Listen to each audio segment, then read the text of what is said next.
delighted to welcome Diane Seaborn to This Week in Virginia. Diane is known by many of us around Capitol Square. Some don't get a chance maybe to talk to her in person, but they know her from her help and her work in automated systems. And we'll be talking about this. She's the Information Services Manager at DLAS, which really stands for the Division of Legislative Automated Systems. And Diane, why don't you start before you start sharing the screen a bit and just tell us about what's happened in this system since 1994, and then you're going to be sharing screen and giving us a real great tutorial on how the system works. Yes, we're going to talk today about the Legislative Information System. Back in about 1992-93, the General Assembly passed some legislation that said they wanted an electronic information system built for storing the bills that occur during any given legislative session. So we did build the system. I had started with DLAS back in 1992, so I was here when it first was implemented. The internet was just beginning at that time, as some of us can remember.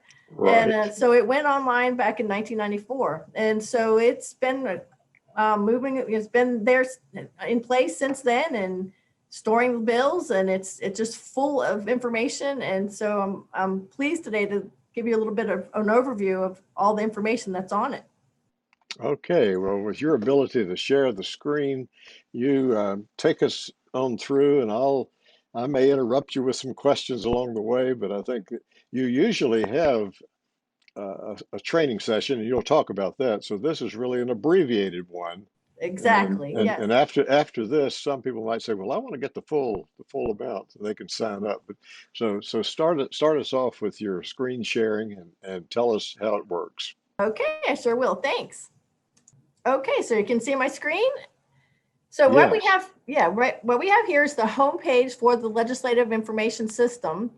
And what you can see up on this homepage is the link to the 2021 session. It's the session that's going to start coming up on January 13th. But just real quickly, though, as I mentioned, our system does go back to 1994. So I'm going to click on this link over here, and I'm going to show you can scroll down here and see all the session years back to 1994. So if you ever hear of any piece of legislation that you need to look up, that's an old piece of legislation, you can just navigate to those other session years, and you'll see the same screen that you're seeing right now for the 2021 session. And Diane, I'm going to jump in and say, if people see up in the browser, you've really put in lis.virginia.gov.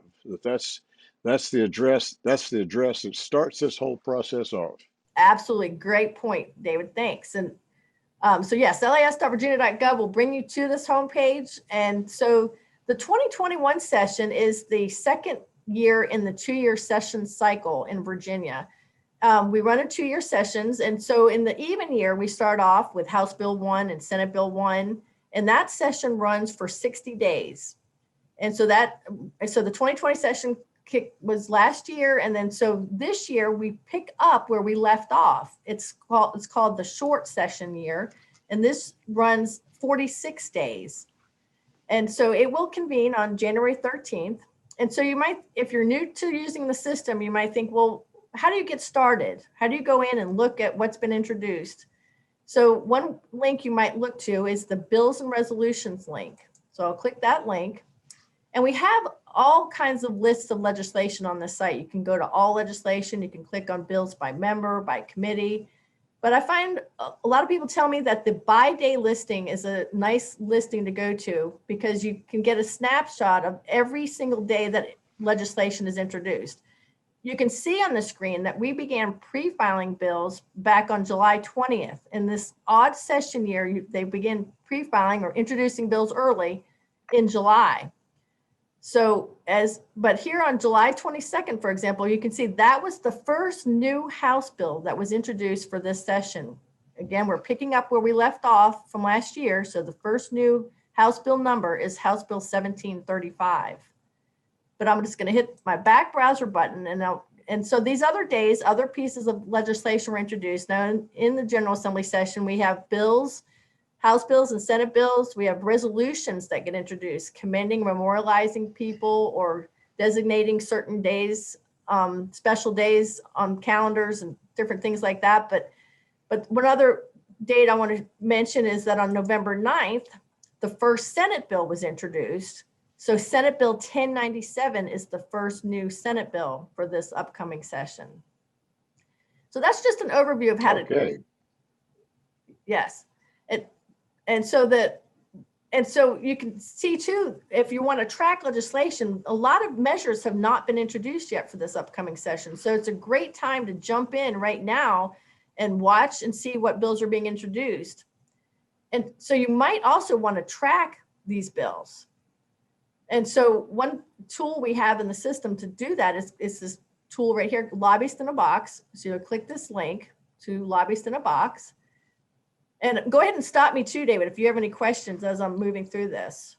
Well, not really a question, but some of the viewers might say, well, I'm not a lobbyist.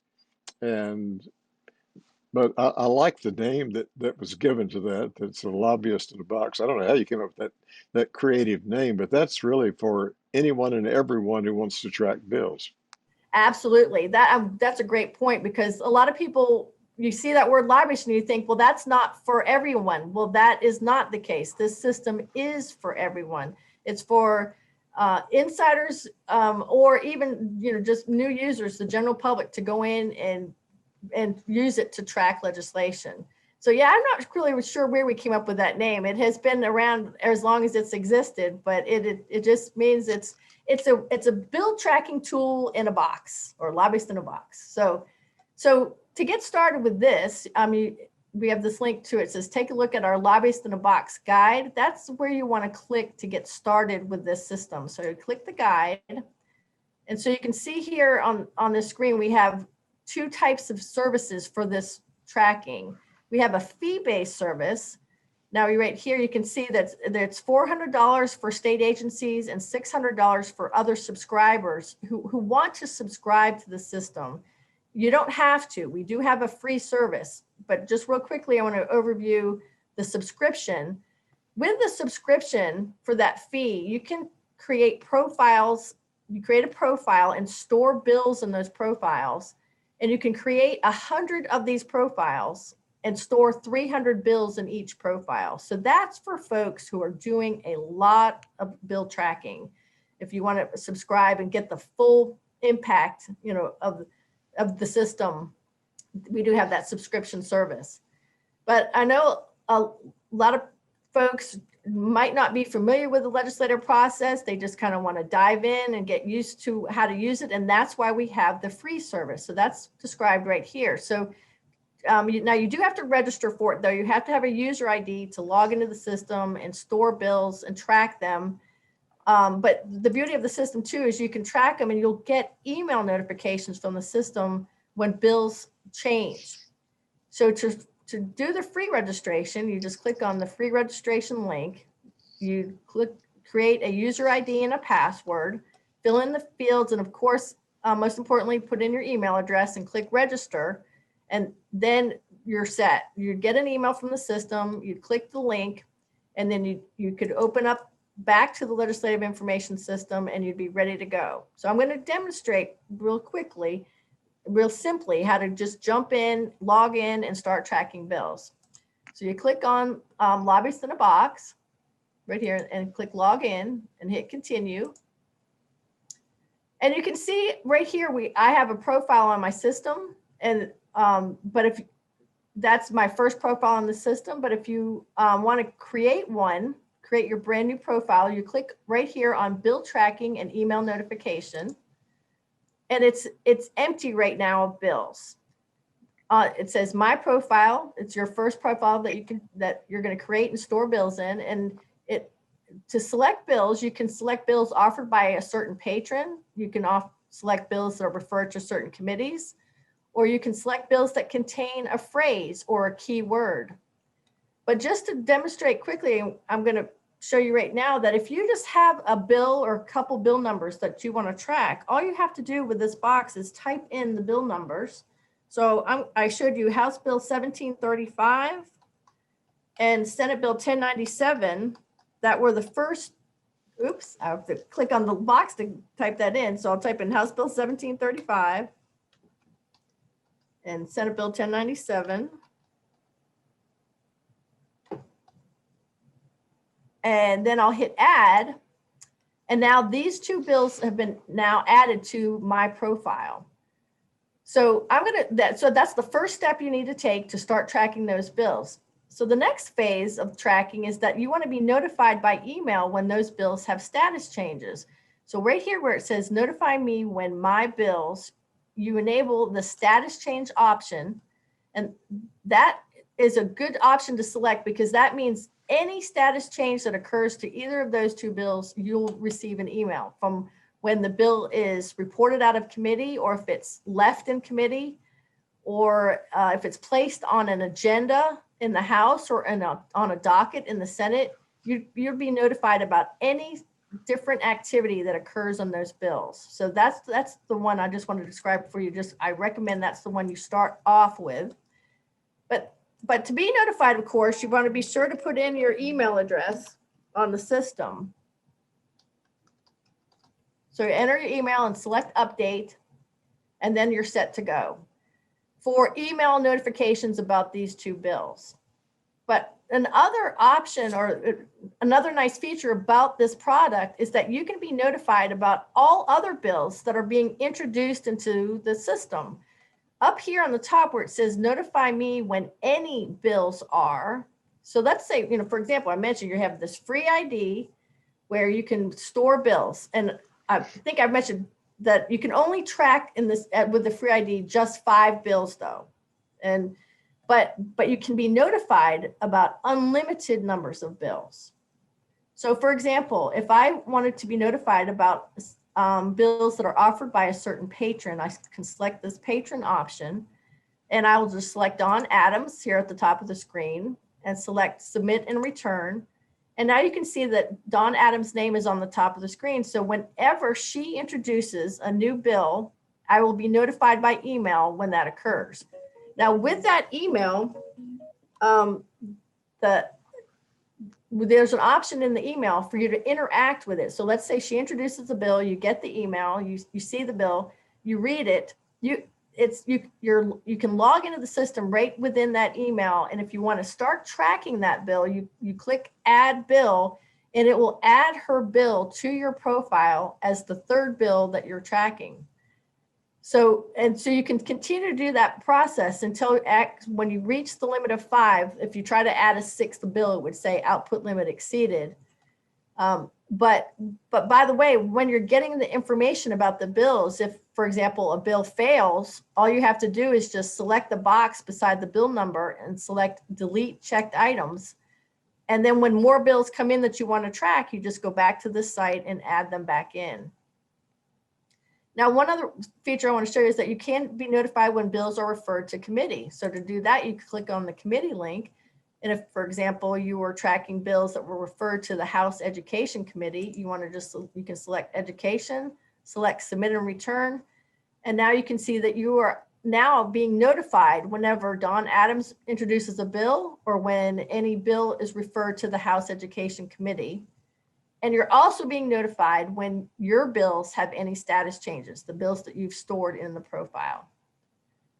So the other feature with these profiles is that you can view reports about the bills you're tracking. So those reports are up here on the top of the screen. We have the option for a composite view of the bills you're tracking. I click that link and it shows me my bill, the committee it's been referred to. This bill right now, it says committee referral pending. House bills, when they go in the system, they're put into LAS as introduced, but their referrals wait until the Speaker of the House comes back through the bills and refers them. But as soon as it's referred to committee, it would show in this screen in that view right there. But so the beauty with this composite view, though, is that you can email it to yourself or to anybody else outside. So if you're tracking bills and you want to let your parents or their colleagues or anyone know about these bills, you can put their email address in here and then add a note, a personal note in this box, and then hit submit and send this view to anyone that you want to email it to. The other ways to look at the bills that you're tracking is that we have a report feature where you can click on this link and you can, and it says my profile. This is a report of the bills that are in your profile. So I'm going to select a few options here for the report. I'll select the catch line and the patrons and the summary of the bill. So then all you have to do at this point is click view it now, and it produces a report of the bills you're tracking.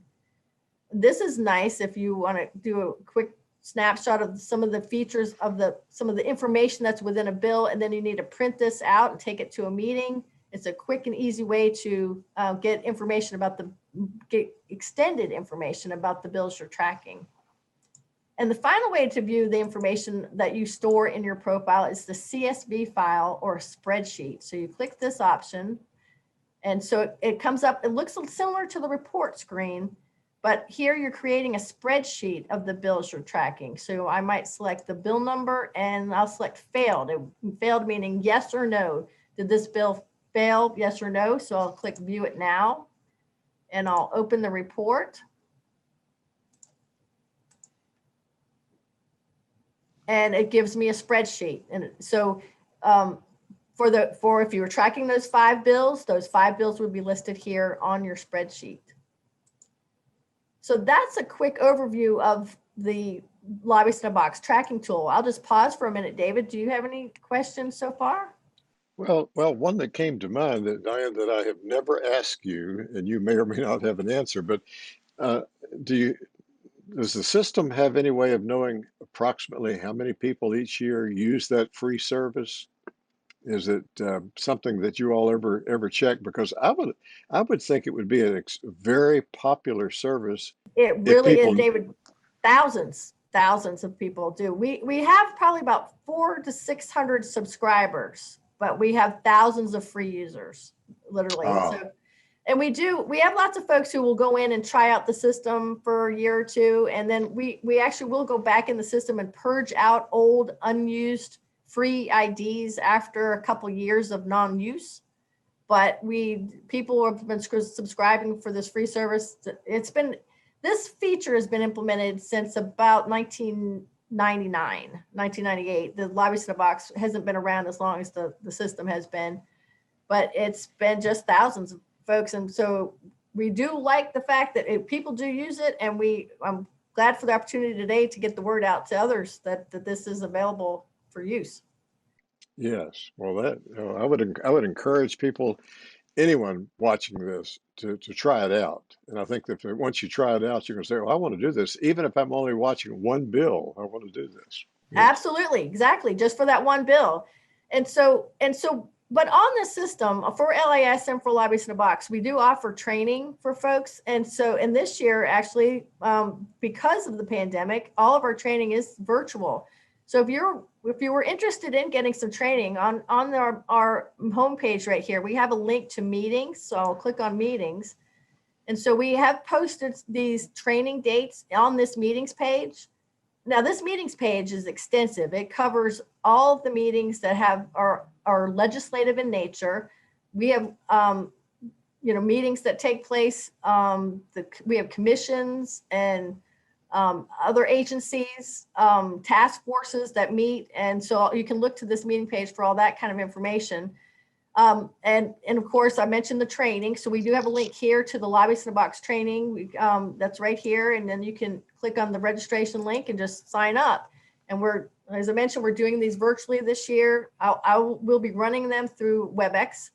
Once you register, we just send you an email link, and then you can sign on and be trained fully. It's about 1 hour and 45 minutes training session to get the full overview of the system.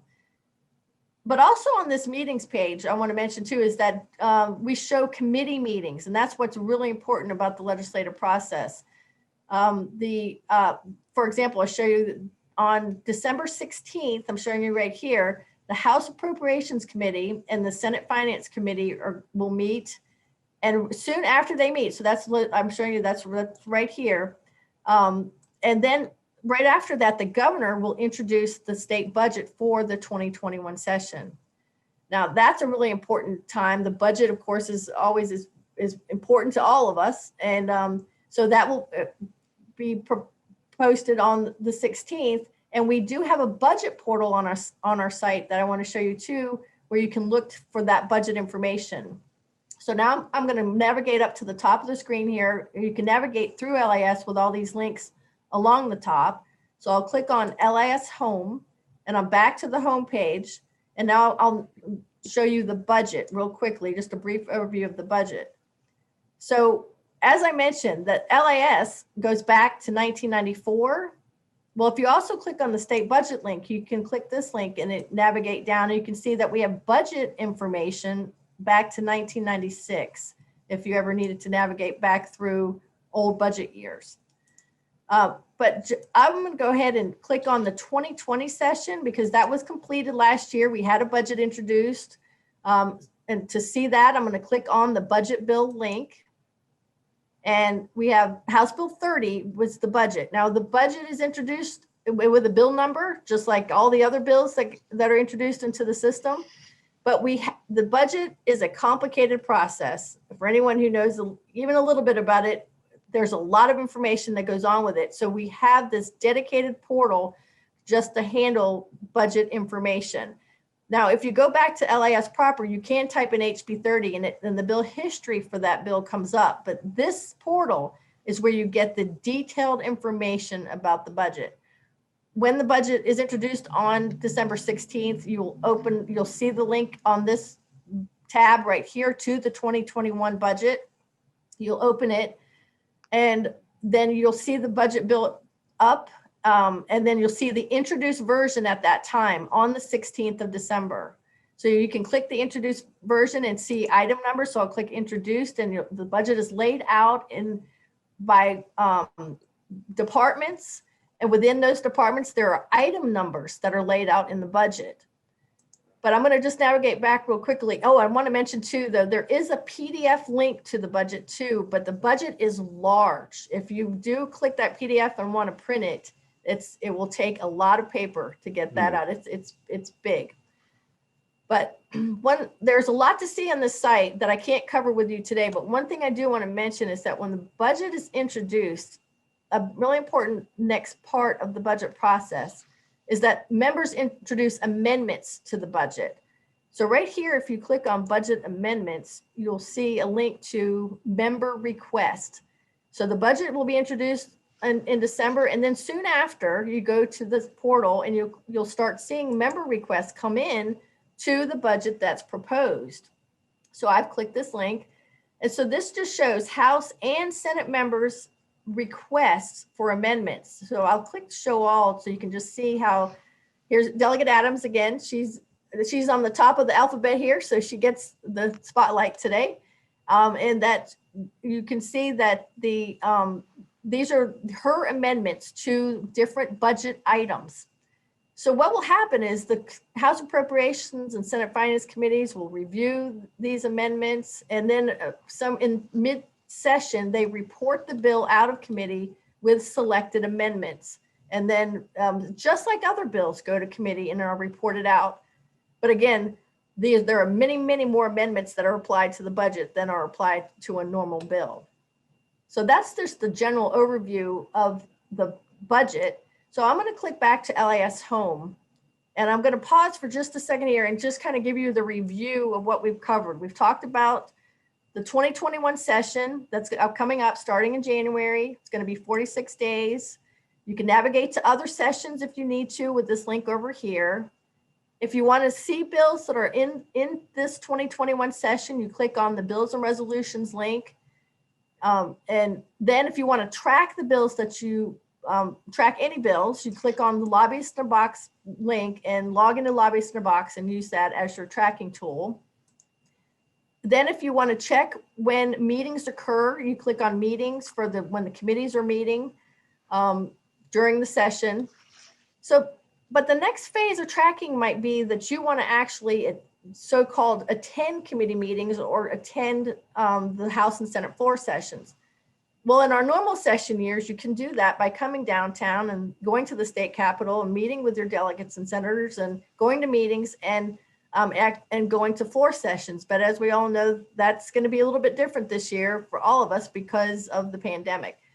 But we do have the video links down here on the bottom of the screen for both the House and Senate. And so if you click these video links, it will take you to both committee meeting links and to floor session links for this session. So you can now this year watch everything and attend, so to speak, virtually. So I did want to mention that's available too. So the next thing I thought I would show, if you don't have any questions for me, I'll just continue here, is the life cycle of a bill. Now, I've talked, and to show you that, I'm going to go back to a session year that's complete. I'm going to go back to the 2020 session, and I'm going to just demonstrate to you the life cycle of a bill. So if you click on bills and resolutions here, I'm going to type in House Bill 37 from the 2020 session. So if you go to our site and you know a bill number and you just want to look one up, this is how you do it. You click on that bills and resolutions link and type in the bill number right here and then hit go, and it pulls up this bill's what we call history page. Now, in a typical session year, we'll introduce about 2,000 bills and typically, and about 800 or so pass, just so you know how many bills go into any given session year. That's a generalized number of bills. But every single bill that is introduced has its own bill history page that looks just like this. You see the bill is introduced, and we show you a summary of the bill, the description up here. We show you the full text of all the text of the bill. And then the bill, is put into committee. This is a House bill, so it went through the House first. Then it was passed the House. Then it goes to the Senate. This is the typical legislative process for all bills. Senate bills that are introduced, of course, go to the Senate committees first and pass on the Senate floor first. But Senate bills also have to go through the House as well.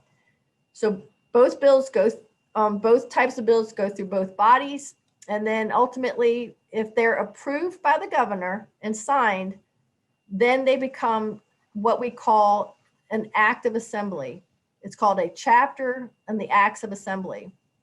Really, thank you for all that you do throughout the years and what you're doing in this training. And some people, if they're completely new to this, they got a great deal of 30 minutes of information, but you have longer sessions that you've pointed them to. And in the longer sessions, I guess they're able to somehow raise their hands and electronically, and you'll be able to answer their questions. Is that right? Yes, absolutely. Because we had to go virtual this year, I considered doing recordings of a kind of an overview of this, but I decided against that because the training sessions, I feel they're more beneficial when we can do it face to face and people can raise their hand and ask questions. And so that's why even when we do it virtually this year, we're going to provide that. It's going to be live so folks can stop me. And if I go too fast, can ask questions, and because we definitely for the new user sessions, we cover the full life cycle. I'm going to show you LIS and all the different features on it, and then in the second half of the session, we cover Lobbyist in a Box. So we hope that people will go away with the know-how to get started with tracking legislation. Well, we thank you so much for being on This Week in Virginia, and people will be able to replay this again and again if they want to, but they probably will want to sign up for one of your sessions. So thanks very much for doing this. And if we have any questions, as you know, we will be in touch. Absolutely. Thanks so much, Dave.